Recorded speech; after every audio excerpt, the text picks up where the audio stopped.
Okay, so when you get to Delta Math, you will see an assignment called Parabola Features.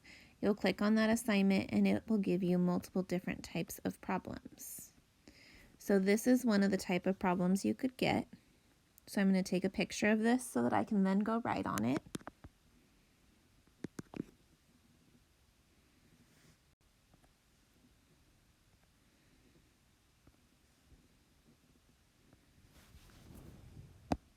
I'm going to zoom in.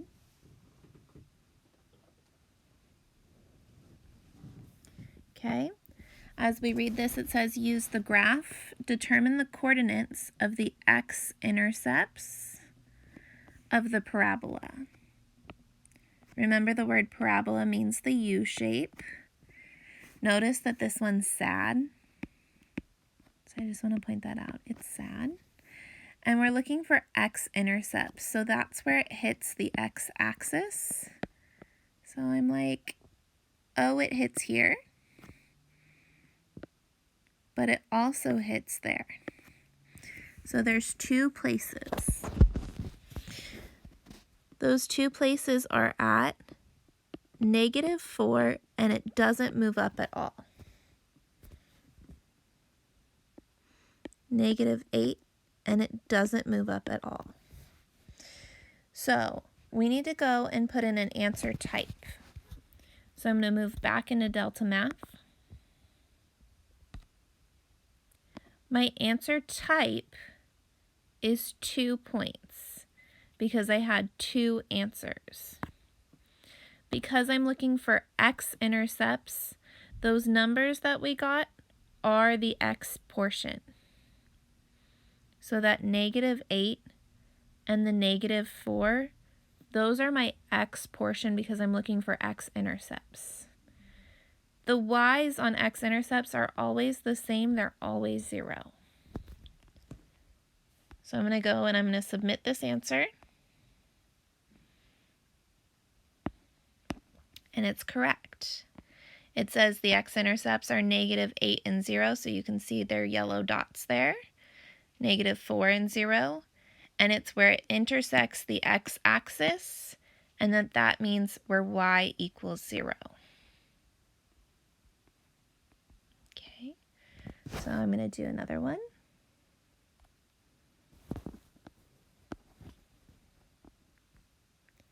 So again, I'm going to take a picture so I can draw on it. I'm going to move over to my Notability. I'm going to insert that picture.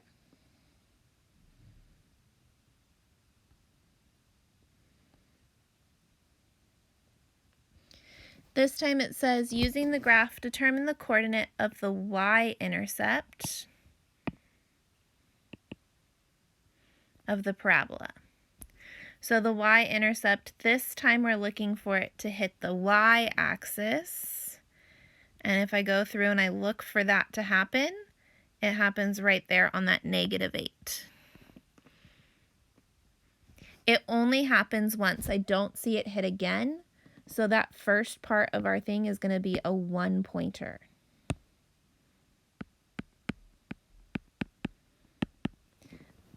That 1 point is located nowhere did it move left or right. And then the y part is the -8.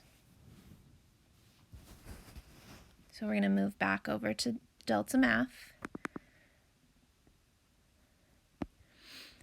So using this graph, determine the y-intercept. We found only 1 point. That 1 point, the x is always a 0 because if it lies on the y-axis, there's no x movement. And then the y landed at that -8. Ooh, and that did not turn out the way I wanted it to. Okay, so you got to make sure you move over, especially if you're on an Apple product. I think my computer automatically moves it over for me.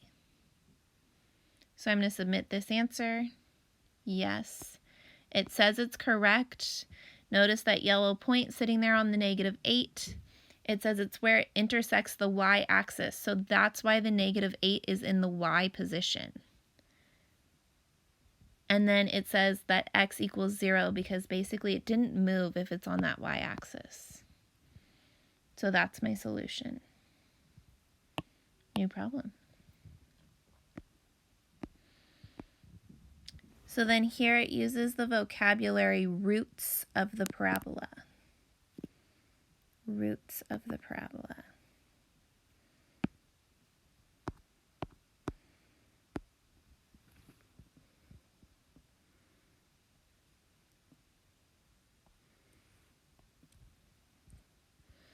So that word roots is another word for x-intercepts. And we talked about that right before school ended. That it could be called roots, it could be called x-intercepts, it could be called zeros. Okay?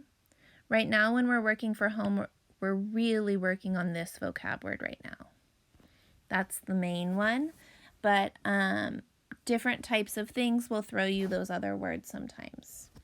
So if I'm looking for roots, I'm looking for x-intercepts. So I'm looking for it to touch that x-axis. I see it touch here, and I see it touch again. So notice that this will have 2 points. So then if we were in class, I would ask you a question right now. I would ask you, do I have the x numbered or do I have the y numbered? And like, why do I number one of them and why is one of them 0? Okay. So you would tell me, hey, Miss Storker, since that's an x-axis, the 1 and the 5 go in the x position, and there's nothing for the y. So we're going to go type that answer in.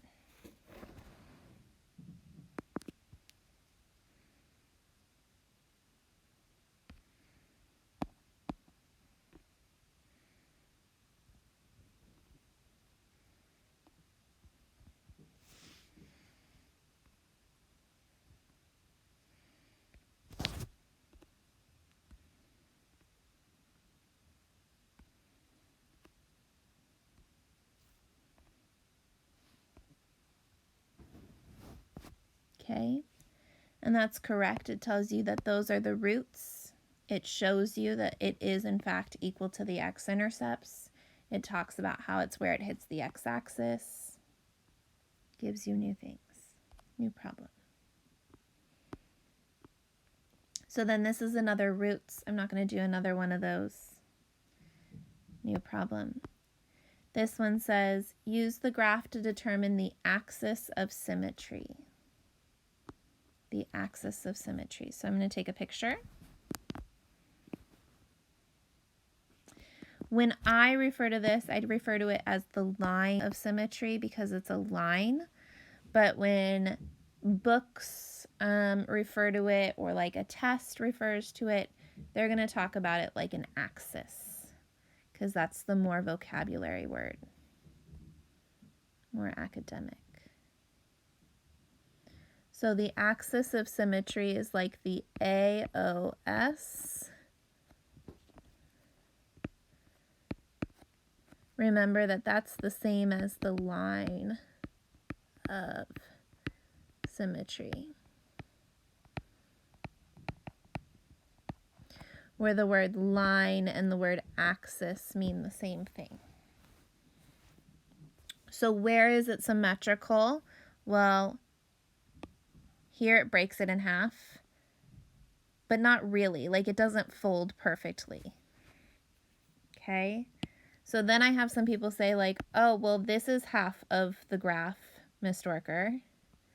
I'm like, okay, that's like half of the coordinate grid, like that grid that you see, but it's not half of the graph that we drew.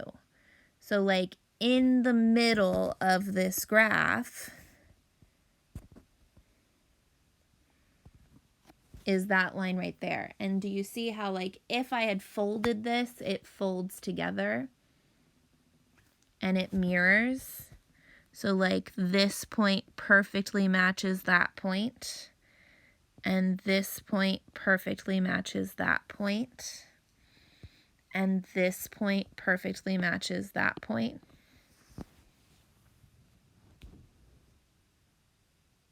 So this is my line or axis of symmetry. Now, since it's a line, it's not a point.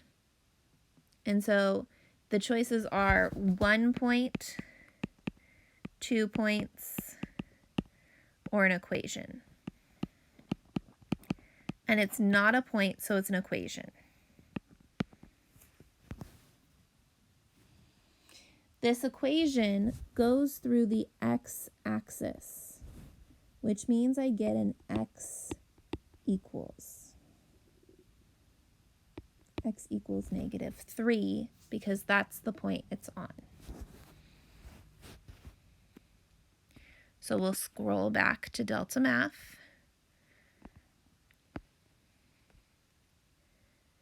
My equation is x equals -3. Note that I have to have the x equals there. It won't mark it right if there's just -3. Okay, and then see, it draws it, it cuts it in half, it shows you. If you're ever stuck, I do want to show you, if I press for a new problem, it has this show solution option. Yours might say show example. So like I can flip to there and I can show the solution. Show a question. So again, it shows you roots. I'm going to skip that because I've already done one of those. It does a y-intercept. I've already done one of those.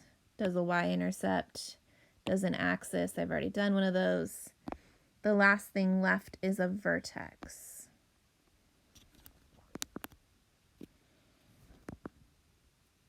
Okay.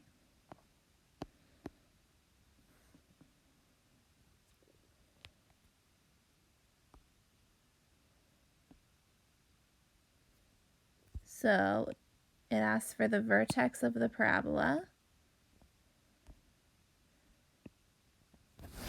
The vertex is that point at the very bottom or the very top. It's the only point that does not mirror.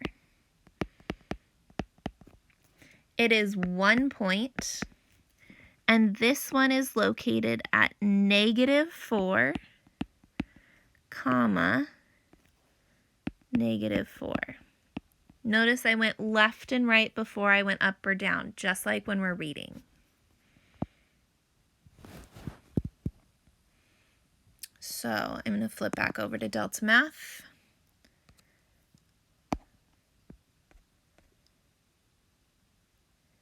It was 1 point at -4, -4.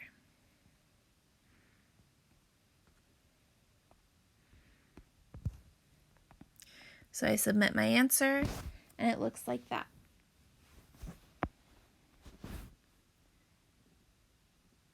So I'm going to give one more problem, and I'm going to ask you the question to get there.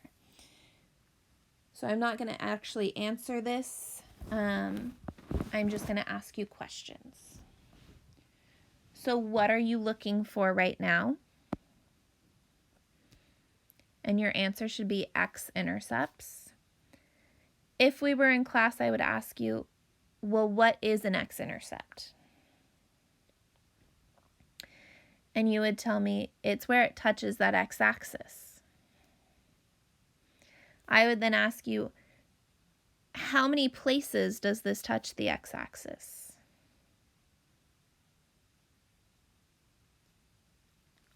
Hopefully you would tell me in 2 different places.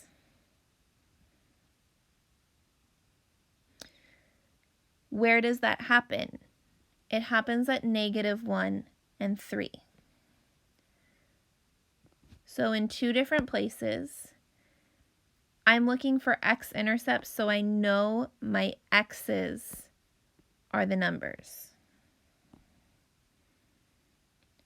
But what goes there? Your answer should be 0 because it doesn't move up or down. It's on that x-axis. I know the x's, so then I know that the y's have to be 0. So I'll submit that answer. And it's good. So notice that it'll show you each time you're really looking at that vocabulary. You're really looking at the difference between an x-intercept, a y-intercept, a vertex, and an axis of symmetry.